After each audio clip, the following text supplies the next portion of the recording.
Selamat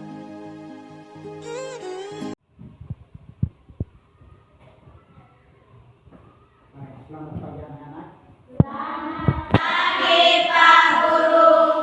Selamat pagi. Hari ini kita akan belajar tentang pendidikan agama Katolik. Yesus mewartakan kerajaan Allah dengan tindakan.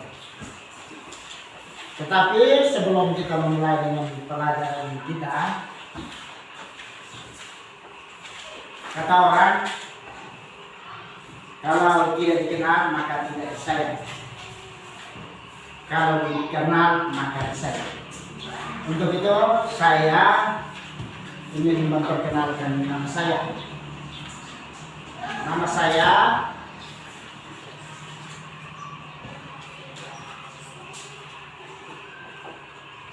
Valentinus Sandi.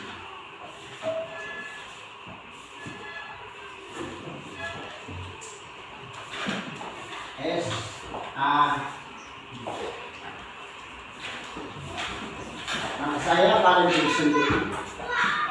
Ada juga huruf di belakang itu karena sekolah pada tiga huruf. Nama aslinya Valentinus Sandi. Jenis kelamin saya ini laki-laki ya. Jenis kelamin laki-laki. Umur sudah 50-an tahun. Sudah punya istri. Saya datang ke sini untuk mengajar anak-anak karena saya sementara kuliah PPG online sekolah filial atau lewat sekolah tinggi pastoral STP Santo Yakobus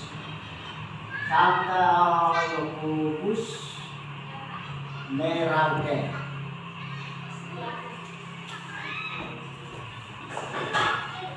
Ya. Jadi nama saya Valentinus Sandi. Saya adalah mahasiswa PPG Sekolah Tinggi Pastoral Santo Yakobus Merauke. Sudah lihat Merauke? Sudah lihat Merauke? Oke. Pak juga tidak lihat, tapi Pak hanya lihat lewat media, lewat HP, lewat TV. Ya.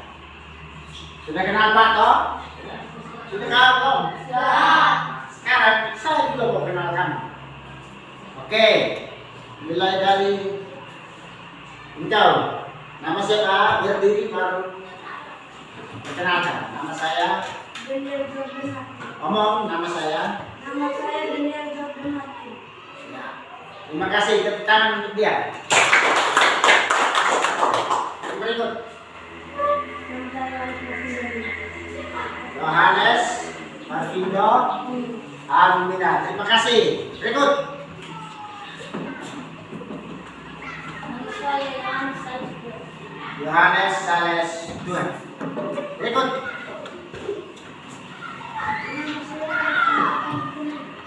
Bagus. Berikut. Nama saya Maria Christine Bete. Bagus. Berikut. Nama siapa? Laura Fituan Bilalion. Berikut. Agus. Siapa? Agustafir Bilalion. Berikut. Suryanus Noel. Terima kasih. Berikut. Nama saya Panghan. Agus. Berikut. Nama saya Maria Pusaka. Ya. Berikut. Nama saya William. Berikut. Nama saya Nama saya Terima kasih. Kita tepuk tangan untuk kita semua. Ya. Semua manusia ini punya nama. Betul tak? Nama yang kita pakai selama ini adalah nama Santa dan Santo. Dan ini diberi nama oleh siapa? Nama-nama yang sekarang kita pakai ini diberi nama oleh siapa? Oleh siapa? Kita pun nama ini dapat dari siapa? Hah?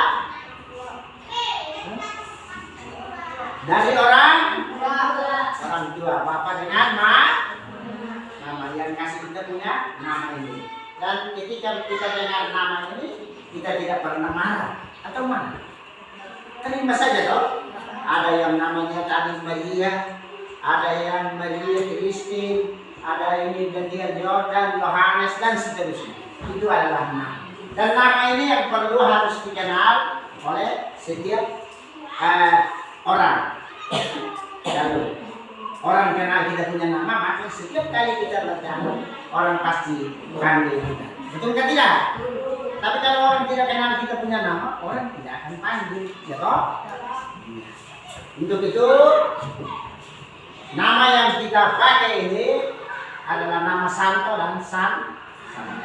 Baik, pelajaran kita pada hari ini adalah Yesus mewartakan kerajaan Allah dengan tindak.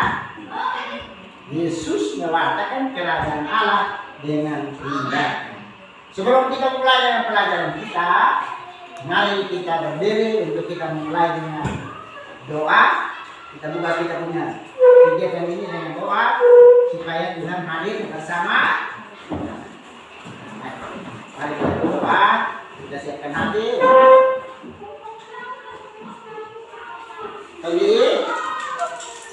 Baik, mari kita berdoa dalam nama Bapa dan Putra dan Roh Kudus.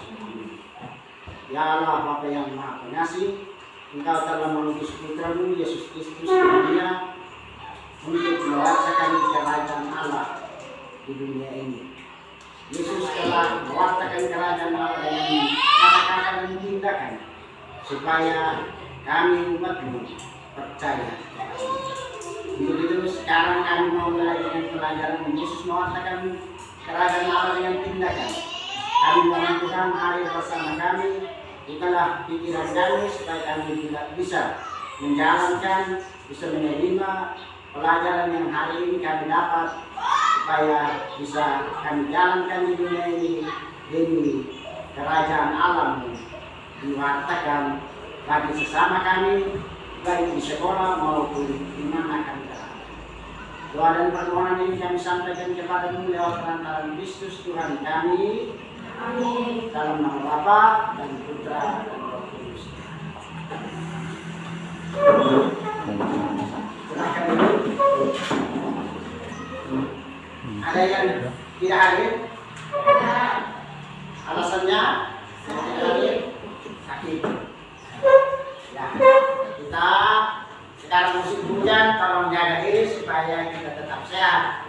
Minum air yang sudah dimasak dan makan makanan yang dimasak, sehingga tidak membawa dampak atau tidak membawa penyakit buat diri kita, sehingga kita masih tetap sehat supaya kita melaksanakan tugas kita dengan baik. Yesus mewartakan kerajaan Allah dengan tindakan. Dengan tindakan atau mujizat.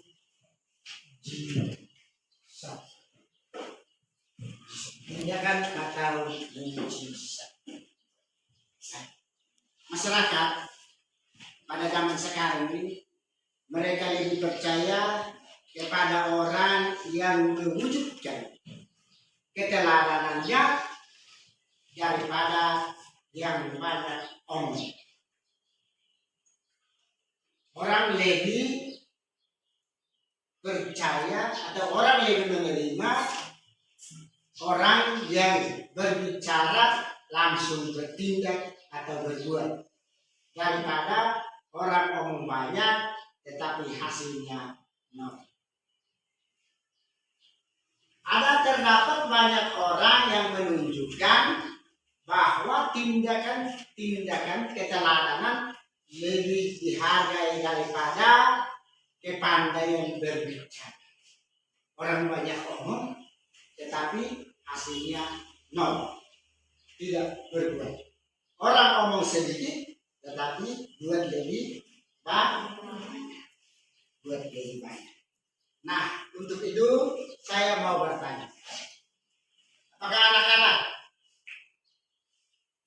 bisa menyebutkan mujizat-mujizat Yesus atau perbuatan-perbuatan Yesus kepada orang-orang pada zaman itu? Salah satunya yang bisa sebut siapa? Tindakan-tindakan Yesus, mujizat Yesus. Tadi di minggu lalu itu kita sudah belajar tentang Yesus mewartakan kerajaan Allah dengan kata-kata. Ini hari kita belajar tentang Yesus mewartakan kerajaan Allah dengan tindakan. Nah, tindakan atau perbuatan Yesus yang kita anak-anak tahu itu seperti apa? Siapa yang bisa sebut? Salah satu contoh apa? Beliau menyembuhkan orang buta, bagus sekali. Siapa lagi? Mario, teman kamu sudah bilang salah satu mujizat Yesus itu menyembuhkan orang yang buta, Bartimus yang buta. Siapa lagi yang bisa? Membangkitkan orang mati. Bagus. Yesus orang sudah mati tapi dia bangkitkan. Ini luar biasa. Dia bisa membangkitkan orang yang mati. Sudah di dalam kubur, tetapi Yesus sudah. Ini berarti Yesus sudah luar biasa. Siapa lagi? Ada? Menyembuhkan orang yang lumpuh. Tidak bisa jalan sejak lahir, tetapi Yesus bisa menyembuhkannya, bisa memutahirkannya, bisa berjalan seperti yang sekarang kita jalan. Ada lagi? Ya. Kalau tidak ada, pertanyaan yang berikut. Bagaimana perbuatan Yesus itu dengan kata-katanya? Apakah ada hubungan ketidak? Tuhan, ada hubungan antara kata-kata Yesus dengan tindakannya atau tidak? Ada. Bagus. Jadi ada. Yesus berkata seperti ini. Dia mau sembuhkan orang, maka ketika orang yang mau disembuhkan itu datang, membawa diri datang, dan orang itu sembuh. Ini berarti ada hubungan kata-kata Yesus dengan tindakan. Ada hubungan antara kata-kata Yesus dengan tindakannya. Dia berkata, kerajaan Allah itu menyembuhkan orang seperti ini, atau orang menikmati sukacita, kebahagiaan dan lain-lain. Dan Yesus bertindak seperti apa yang dikatakannya. Baik, pertanyaan berikut.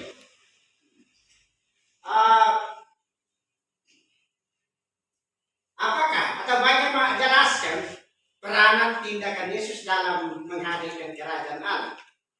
Kerajaan Allah itu Tuhan Yesus sudah buat seperti yang dia buat dengan dia punya tindakan. Di mana ketika orang lumpuh Bartimus yang buta itu, dia datang mengeluh, Tuhan Yesus, saya sudah tidak lihat lagi sejak saya lahir ini, saya tidak lihat keindahannya ini. Tetapi ketika dia datang, dia menyeru kepada Yesus, Yesus hanya tumpangkan tangan ke atas Bartimus, lalu dia bilang, imanmu telah menyelamatkan, bangun dan pergi. Kemudian Bartimus matanya sudah bisa melihat dan dia berseru dan berterima kasih kepada Tuhan. Berterima kasih kepada Tuhan bahwa matanya yang buta sejak lahir sekarang dia sudah bisa melihat. Ada satu cerita juga berhubungan dengan pelajaran kita tentang Bapak J. Kasimo. Orang ini adalah orang Katolik, ada di buku, coba lihat buku Bapak J. Kasimo. Coba lihat, ada di situ, ada di buku Anda, bisa dilihat. Sudah lihat? Ya, gambar itu adalah Bapak siapa? Ya, Bapak J. Kasimo. Dia ini adalah seorang Katolik yang juga dipilih oleh presiden menjadi seorang menteri. Menteri apa dulu? Persediaan pangan kah? Menteri Pertanian atau? Menteri Pertanian. Dia ini seorang Katolik, dididik oleh seorang pastor, dan dia menjadi orang yang baik. Orang ini dia bisa mengatasi segala kesulitan negara yang begitu sulit. Dia bisa mengatasi memulihkan keadaan ekonomi Indonesia. Dan dia adalah salah satu tokoh orang Katolik yang bisa kita contohnya atau kita teladan. Ketika negara dalam situasi yang gawat darurat, miskin dan lain-lain, masyarakat tidak ada makanan, tetapi tampillah seorang Bapak J. Yosef Kesimo itu, akhirnya dia bisa memulihkan keadaan negara kita atau negara yang dalam keadaan lapar, masyarakatnya lapar, tetapi bisa mencari solusinya dan mengadakan atau mendatangkan makanan kepada masyarakat. Ya. Tindakan-tindakan Yesus yang lain itu kita baca di dalam kitab suci. Salah satu coba lihat ya buku Anda, Injil Lukas, coba lihat. Injil Lukas bab 10 ayat 25 sampai 37. Di sana berbicara tentang orang Samaria yang murah hati. Nah, ceritanya begini. Tolong dengar, karena akhir cerita saya akan bertanya kepada kamu. Pada suatu hari, para ahli Taurat itu datang untuk mencobai Yesus. Mereka mau tes, ya? Mereka tes Yesus itu, mereka tanya begini. Apa yang tertulis, apa yang harus saya buat, atau apa yang saya harus buat sehingga memperoleh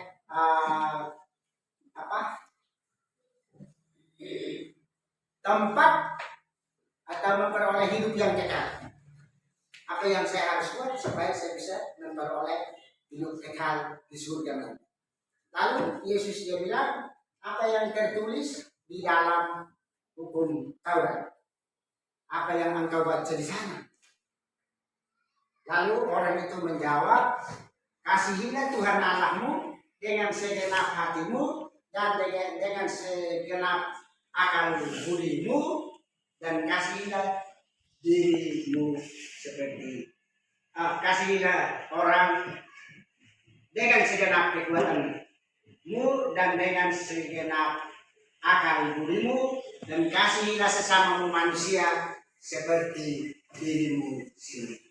Kata Yesus kepadanya, jawaban itu benar. Jawaban itu benar bahwa kita harus mencintai Tuhan, mengasihi Tuhan, dan juga mengasihi orang lain seperti kita mengasihi diri kita sendiri. Lalu dalam perjalanan hidup itu ada seorang dari Yerusalem mau menuju ke Yeriko.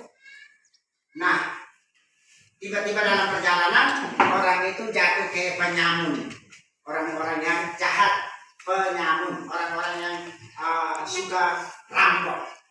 Lalu perampok-perampok itu datang menghampiri orang yang datang dari Yerusalem itu, dia dipukul, dirampas dia punya barang, lalu dia bayar sembarangan, dia jatuh, lalu mereka sudah bawa dia barang lari bawa dia punya barang. Tiba-tiba datang seorang pastor, kenal pastor? Dia mau pergi untuk bermisa. Lalu dia mendengar orang yang tadi dirampok itu, dia berteriak, tolong, tolong. Ketika imam itu mendengar, pastor itu mendengar, dia ikut serta jalan, dia jalan terus, tidak tolong orang itu. Datang juga orang Lewi, dia datang mendengar orang itu sementara kesusahan, dia berteriak, tolong, tolong, kita tolong, tetapi orang itu lewat terus. Nah, lalu tiba-tiba juga datang pada saat itu orang Samaria. Orang Samaria ini ketika dia dekat, orang itu berteriak minta tolong, lalu dia mulai tergerak hatinya, ada perasaan cinta kasihnya di dalam hatinya, akhirnya dia mendekat orang itu, lalu dia ambil, turun dari dia punya kalau kita di mana bilang kuda. Nah, sedangkan orang-orang saat itu, orang-orang di Israel waktu itu mereka punya kuda itu yang kedelai. Jadi mereka kedelai itu mereka buat seperti kuda. Nah, kita di sini kuda. Lalu turun dari itu dia punya kuda itu, lalu dia mulai rawat, dibersihkan orang itu punya luka, dia kasih minyak, dia obati, lalu dia kasih naik dia punya itu bedanya, lalu dihantar kepada penyidik. Sampai di sana dia serahkan uang 200 dinar, lalu dia pesan kepada orang itu, tolong rawat ini orang, kalau engkau belanjakan ini uang masih ada tambah, nanti saya akan pulang, saya akan. Lalu orang itu berjalan terus, besok pagi dia pulang, dia singgah lagi di sana dan dia membawa pulang orang itu. Itulah kisah cerita tentang orang Samaria yang murah. Dan orang yang membantu itu adalah orang Samaria. Baik, itulah kisah cerita singkatnya. Saya mau bertanya kepada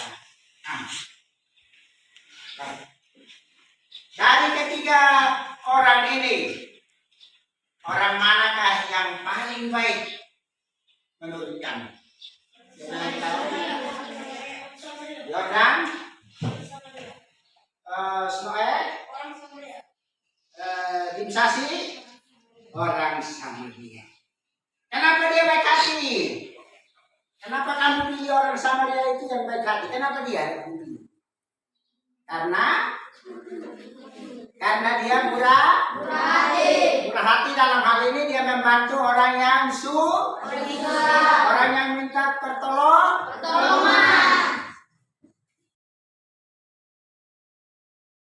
Baik, ada yang mau bertanya? Tidak ada? Ada enggak? Tidak ada ya? Kalau tidak ada, maka saya kasih tugas untuk kamu. Tolong catat, tulis tugas ini supaya dikerjakan minggu depan di rumah.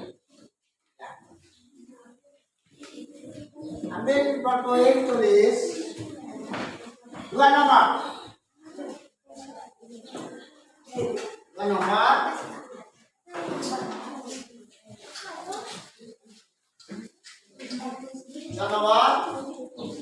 Tulis dalam kelompok ya. Jadi kelompok ini satu orang tulis, kelompok di sana satu orang tulis, kelompok ini satu orang tulis.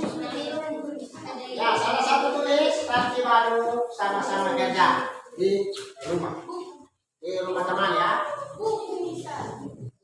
Baik, soalnya seperti ini. Tadi kita sudah baca tentang Injil Lukas bab 25 bab 10 ayat 25 sampai 37. Lukas bab 10 ayat 25 sampai 37. Sudah tahu? Suruhan. Tolong ulang buka itu kitab suci Injil Lukas bab 10 ayat 25 sampai 37. Lalu Anda tuliskan kata-kata yang sukar bagimu. Ayat-ayat yang sukar bagimu. Tuliskan ayat-ayat yang sukar bagimu. Itu yang pertama, suruhan yang pertama. Yang kedua, tuliskan juga ayat-ayat yang cocok atau sesuai dengan pribadi Anda. Tuliskan yang pertama itu tuliskan ayat-ayat yang sulit bagimu, sulit dimengerti. Yang kedua, tuliskan ayat-ayat yang sesuai dengan kau punya pribadi.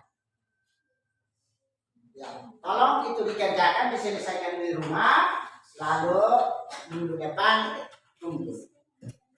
Bisa toh? Bisa atau tidak? Bisa.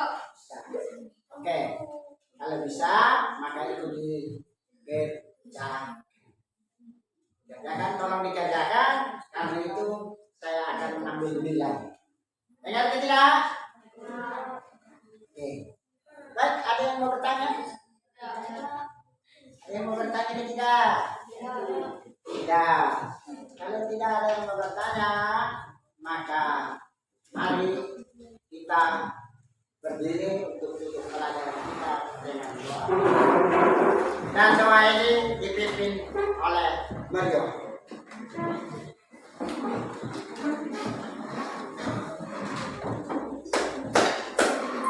Mari kita berdoa.